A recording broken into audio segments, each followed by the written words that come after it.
we'll discuss about the acute scrotum. So primarily, the first, what is hydrocele and how it is associated with her and other scrotal condition.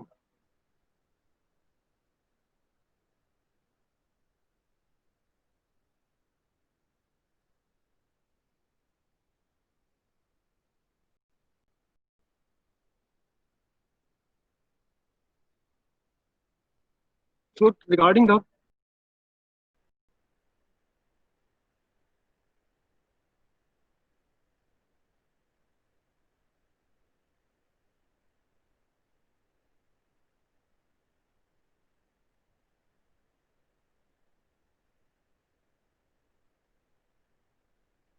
stomach of gestation, although subsequent development of processus vaginalis is more prominent in male to allow transinguinal passage of testes.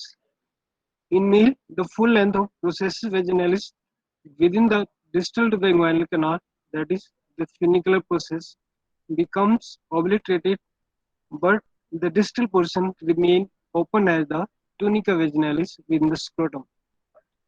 In an autopsy study, complete closure of processus vaginalis was observed only in 18% of full-term infant at the time of birth.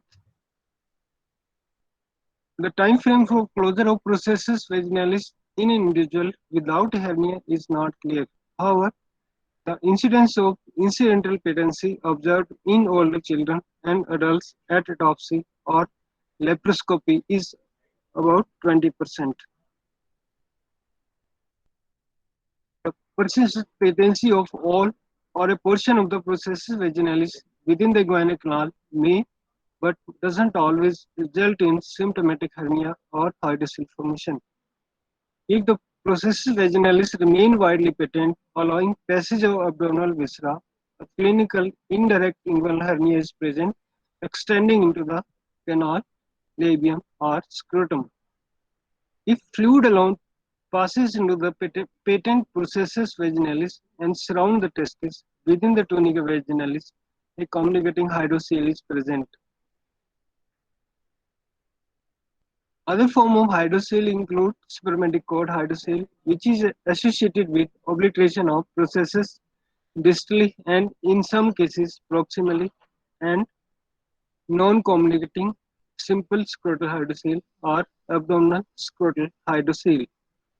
Partial closure of communicating sac may occur within the canal, producing both a proximal hernia and a distal non-communicating hydrocele. Simple patency of the processus vaginalis is required, but not sufficient for development of hernia or communicating hydrocele. So coming to the epidemiology and pathogenesis of these two conditions, the prevalence of hydrocele varies with age and etiology. The hydrocele that persist or first appear after birth are more likely to be associated with hernia, whereas those that disappear in infancy or appear at or after puberty are more commonly non-communicating and due to delayed fluid absorption or abnormal fluid dynamics within the tunica vaginalis. Rare causes of non-painful hydrocele include tumor, inflammatory processes within the scrotum, inguinal hernia, and communicating hydrocele. The incidence of inguinal hernia in childhood is 1% to 5%, with a male to female ratio of 5 to 10. 1 and an increased patency 10 is to 1 and increased propensity for right-sidedness unilaterally, that is 75 to 90%, and occurrence in premature infant up to 30%, as noted for cryptorchism. A clinical hernia or hydrocele may present at any time. The newly apparent hydrocele may be associated with a processus vaginalis that is freely communicating proximally but closed at some level along the port with or without incysted or multilobate segments. Most are asymptomatic, but rarely a portion of sac or hydrocele may undergo acute torsion. Although the circumference of sac are measured at surgery and tends to be smaller in communicating hydrocele as compared with hernia, the predictive value of this finding is limited. Data indicate that majority of new hydrocele occurring after birth and before puberty are associated with a patent processus vaginalis. Non-communicating hydrocele, simple hydrocele not associated with hernia occur in both infancy and in older boys. The majority of hydrocele occurring at or after puberty are non-communicating, although the exact proportion that are associated with hernia and the overall incidence of hydrocele in this population are unclear. Genetic and other risk factors associated with this disease. The gene influencing susceptibility to congenital, that is indirect inguinal hernia remain unknown but may overlap with those determining risk of cryptocism because there is overlap in familial risk and in susceptibility factors for both traits. Congenital hernia and cryptorchidism are both associated with low birth weight, bladder extrophy, abdominal anomalies, connective tissue disorder, cystic fibrosis, posterior urethral valve. So these are the associated genetic disorder with these conditions. How to diagnose a case of inguinal hernia or hydrocele? The most common presentation of pediatric inguinal hernia, inguinal or inguinal scrotal swelling in infancy and new onset of scrotal swelling in older children. And in case of young person, this is a either the same presenting either inguinal scrotal or inguinal or scrotal, maybe isolated scrotal swelling, and in case of hernia, maybe inguinal swelling. Typically, the child is asymptomatic, but the swelling is observed within the crime or when child is training or may be preceded by bout of vomiting or constipation, and respiratory illness can also uh, uh, respiratory illnesses. In case of respiratory illness, inguinal or secretory swelling can also be present. The communicating hydrocele usually fluctuate and may appear larger after activity or at the end of day as compared with early morning. Rarely, acute scrotal swelling is accompanied by pain, and other causes of acute scrotum must be ruled out. Nausea, vomiting, and in some cases fever suggest incarceration. Multiple approaches are described to increase the intra-abdominal pressure and confirm the presence of hernia on physical examination, including immobilization of extremities to induce crying in infant and coughing, blowing bubbles, blowing up balloons, and laughing in case of older children. So, in case of children, presentation may be slightly different as compared to adult. Suggestive physical findings include asymmetrical widening of inguinal region and the silk glove sign, which is elicited by palpation of spermatic cord over the pubis, resulting in sensation of layers of sac slipping over each other. Hydrocele often appear bluish, can be transurbinated, and may be partially or fully decompressible.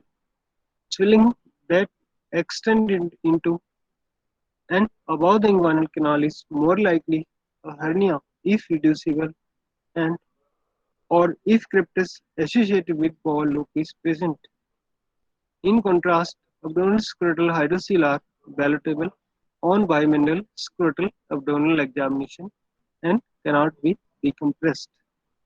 Attention should be paid to palpation and documentation of position of ipsilateral testis.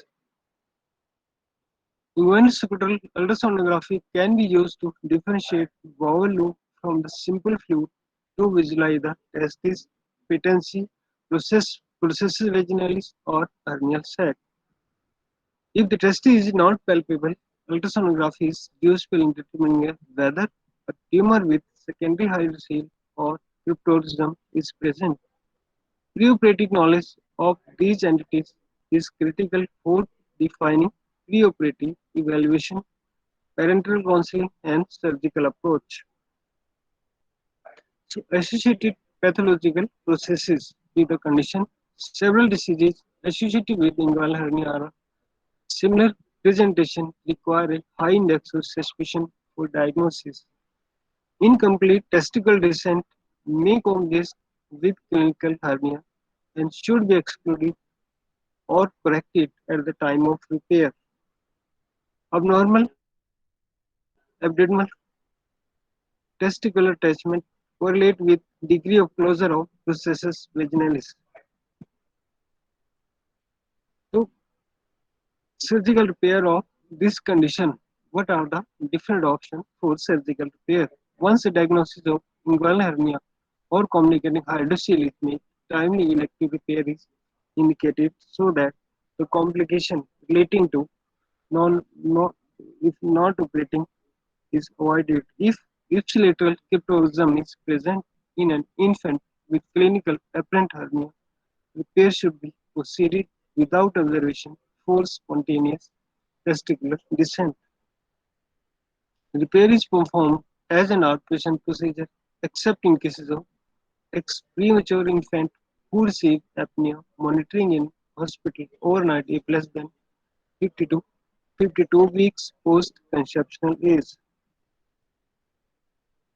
So what are the standard inguinal hernia repair?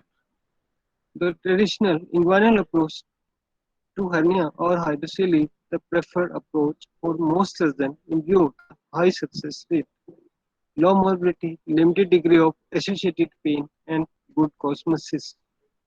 A small incision in Langer's lines at or below the inguinal crease and superlateral to the pubic tubercle is made.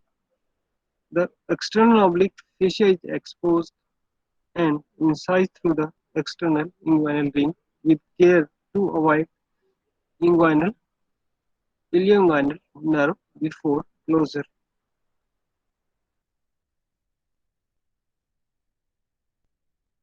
The spermatic cord is exposed and the hernia sac visualized and dissected free from other structure, opened and closed from the adjacent spermatic cord structures, which is facilitated by longitudinal incision of external spermatic fascia. A long-held principle is that importance of high ligation of hernia sac at the level of internal ring to avoid risk of weakness. If the sac is larger or thickened, it should be opened before transection to avoid the prolapsed bowel momentum or a sliding component of hernia, which, if present, is reduced. The tightening of internal ring with absorbable suture is recommended in cases of significant widening of the ring.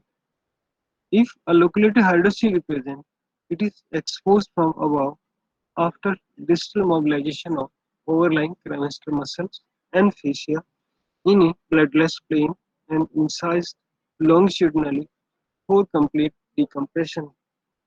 If the testis is easily visualized, the surgeon should be removed any testicular or abdominal appendages that is present. The testis is then grasped and pulled caudally to a dependent scrotal position, and if not dependent, an orchidopexy should be performed. In pivotal boys with hydrocele, a primary inguinal approach is preferred if there is clinical evidence of communicating hydrocele. Otherwise, a transscrotal hydrocele repair is performed as in adult and an inguinal incision made only if a proximal communication is identified. Pain control is augmented by an inguinal coil or caudal nerve block. Then another approach for repair is scrotal approach to inguinal hernia repair. Concurrent with the descent a recent report advocating a scrotal approach to orchidopexy. Some authors suggest a similar approach to inguinal hernia and complicated hydrocele. Initial data suggests no major difference in the rate of success or degree of morbidity using this approach compared with standard inguinal surgery. Another repair, another technique for inguinal hernia repair is laparoscopic hernia repair. With the increase in use of minimal invasive surgery, surgical technique in recent years, laparoscopy repair of hernia in children has become an alternative to the standard open procedure. Two major techniques are reported: preperitoneal closure of defect and an extraperitoneal closure of. With the experience of operative time may be similar to open surgery, however, even in very large series, the risk of recurrence as high as 4% higher than with open repair. So these are some drawbacks of laparoscopic surgery. Decreased pain, operative time after laparoscopy as compared with open repair was reported in some one small prospective study. Then hydrocelectomy. The adult hydrocele is caused by excessive fluid secretion by the visceral tonical albuginia without adequate reabsorption of this fluid by the parietal peritoneum around the testis. So, inguinal surgical approach for this condition is men diagnosed with hydrocele where there is suspicion of concomitant malignancy should undergo high resolution scrotal ultrasound. If malignancy is suspected, an inguinal approach should be used to allow control of spermatic cord in preparation of radical orchidectomy. If this approach is taken and no malignancy is encountered, the testis can be spared and the hydrocele can be repaired by one of the techniques described below. The one is scrotal surgical approaches. When there is no evidence of malignancy on physical examination and high resolution ultrasound, hydrocele may be approached scrotally, only a median raphe or a transverse unilateral incision. In all techniques, the hydrocele is dissected and delivered intact to allow the easier dissection. Once it is delivered, an opening in the sac is made away from the testis, epididymis, and post structure, and the fluid is sectioned out. The hydrocele sac is then opened further to expose the sac for elective repair. The overall single treatment success rate for surgical hydrocelectomy ranges between 90 to 100%. The excisional technique are the least likely to result in recurrence of hydrocele. Excising the hydrocele is recommended for long-standing, thick-walled, loculated hydrocele. The hydrocele sac is opened, taking great care not to injure the spermatic cord, and the sac is simply excised, leaving room to oversew the edges of the excised sac without endangering the structure. The plication technique are suitable for thin-walled hydrocele but should not be used in large, long-standing, thick-walled, multiloculated hydrocele because this leaves a large bundle of plicated tissue in the scrotum. In the large plication technique, that is, this technique is present from 1964, is performed by opening in hydrocele as described above, delivering the testis, cauterization, or overseeing the cut edges of the sac and using interrupted radially placed chromic suture to plicate the sac. Closure is then performed as described above, and drains are not necessarily with plication technique. A 3-0 chromic catgut suture can be used in a baseball stick manner to overshoe the edges of sac.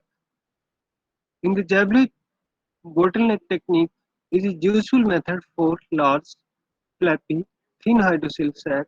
This is performed by excising the sac as described above, but a large margin of excision should be left between the edges of sac and the testis and epididymis to allow the sheathing of the edges of the sac together behind the port without compressing the port. If there appears to be a risk of hematoma after excision and overseeing with either technique, a Penrose drain can be left in the dependent portion of the scrotum and fixed in place to the scrotum. The dartos fascia, the skin, enclosed in layer, fluffs, and scrotal spot are used for dressing.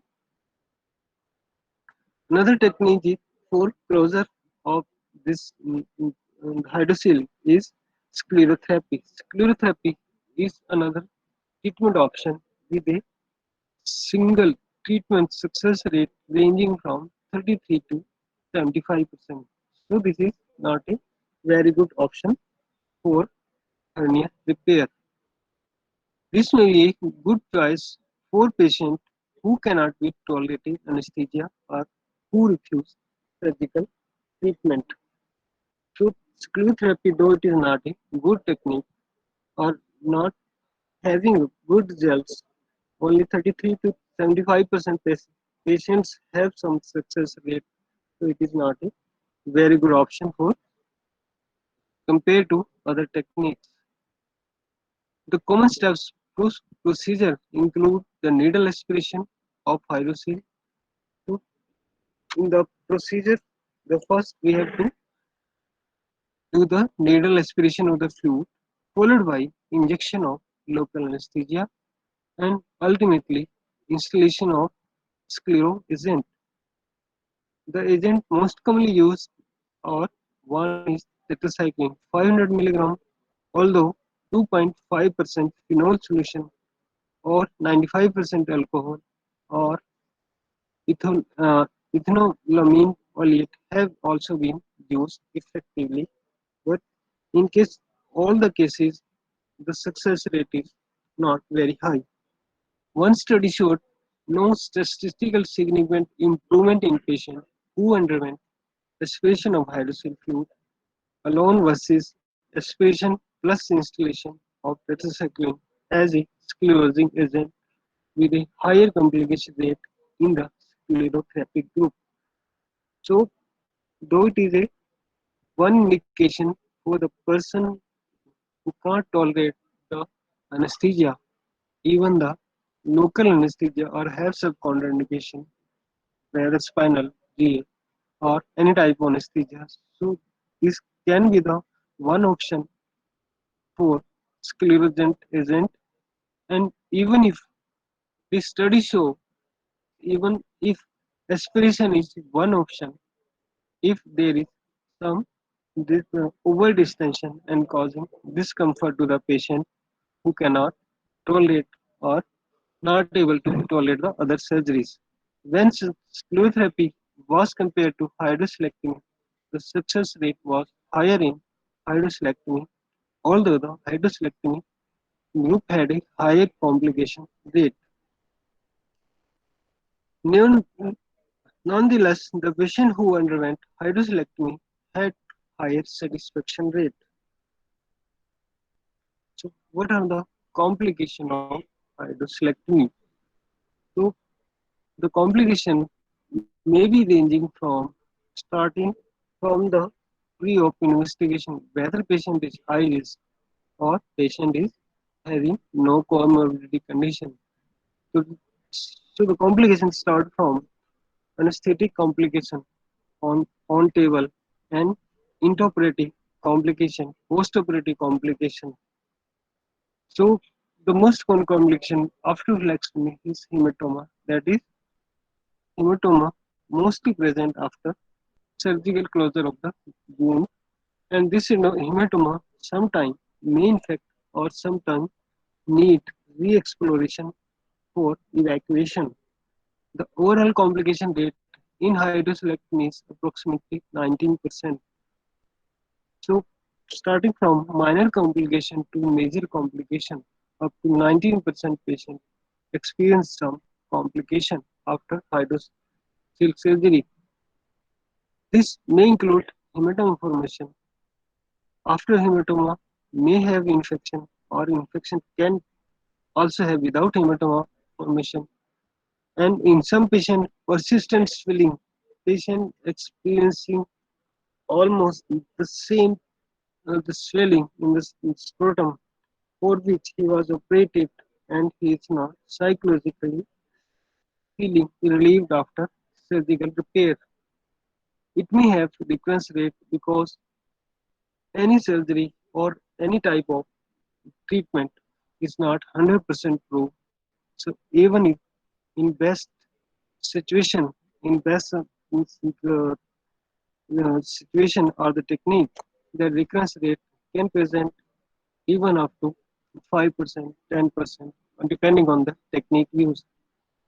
Injury to the spermatic vessels can occur during the surgery and after surgery, even after discharge, patient can have chronic pain, persistent pain not relieved by medication, and he has to live after with this pain. Although the use of drain in selected patients is recommended, it has not been proven to decrease the complication rate. Sometimes, in case of large hydrocele, to avoid the fluid collection of whether the fluid collection due to hematoma or due to dissection of the seroma to avoid the serum formation, sometimes a drain is placed. So this drain is also causing some infection or source of infection. When repairing a large hydrocele, great care must be taken to not injure the epidermis spermatic vessel because they may be split within the hydrocele layer. So this is the most important that the repair should be done with care to sparing the vessels or spermatic vessel, epidermis, or they may have much more complication. So we have to avoid the injury to the epidermis or worse difference can put the patient in future fertility. So this structure has to be taken care during surgical repair. In case of sclerotherapy, complication includes scrotal pain in 29 to 50% of patients. That's why the satisfaction and success rate is also not very good with this condition, but it has its own indication for treatment. Also have very high recurrence rate, can have hematoma, formation and infection. Febrile chemical epidermolysis is also noted with the sclerosant agent, and sclerotherapy can have an adverse effect on fertility and should be avoided in patients with interest in fertility potential. So it has its limitation for use of sclerotherapy, and the surgical standard surgical care is to treat the patient as far as possible surgically so that less complication and even the less complication, less chances of recurrence and more satisfaction in case of for the patients. And so the most the standard treatment option is this surgical care for hydrocele and for hernia. The detailed operative regarding the hernia repair, which there are very different type of hernia repair. This is only a discussion with uh, association with hydrocele with presentation of hernia. So we will discuss in other lectures regarding the operative management of hernia. What are the different options for treatment of inguinal hernia? Whether mesh plastic or any other tissue support. What are the different techniques or different presentation with the hernia? We will discuss in our subsequent lecture. So today this is all about the hydrocele formation, how it is present, what are the factors associated with, because mostly it is primary hydrocele having no associated complication, can have secondary hydrocele which does not usually need treatment unless the primary is taken care of. So primary hydrocele have these options, and the most commonly used technique, we are here in our institute using the scrotal approach for closure of, and scrotal approach is used in different types depending on the size of the hydrocele. So chronic hydrocele can also present with having the higher complication, and this hydrocele may present with acute presentation, that is acute scrotum, and it will also be discussed in our later lecture. So this is all about the hydrocele and its management. So thank you very much. Kindly mark your attendance.